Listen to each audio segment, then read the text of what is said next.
Hello everyone, this is a short screencast to show you how to find the assessment calendar on the portal. So here I am on my portal homepage. I'm going to go to Calendar. I select Calendar and I scroll down here and I see a number of different calendars that I have access to. I'm going to make sure that the only one checked is Assessments because this will give me the best view. And then I'm going to choose the grade that I would like to view. I can overlay all of them if I want, but I will just go with grade 10 for now.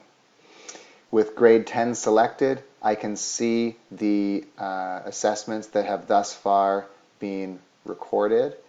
There they are for this month, and then I can look at May, and I can look toward June. I can see in the description a little bit about what the assessment is. For example, these are in-class interviews that span the week. Here we have an essay that is due, and so on. And when I click on the assessment itself, I can also see the teachers that are associated with that assessment. Alina and I will continue to update this calendar as your assessments are sent to us, and we hope that you find it useful to be able to check this calendar to see what students have going on and to plan your own assessment schedules appropriately. Thank you.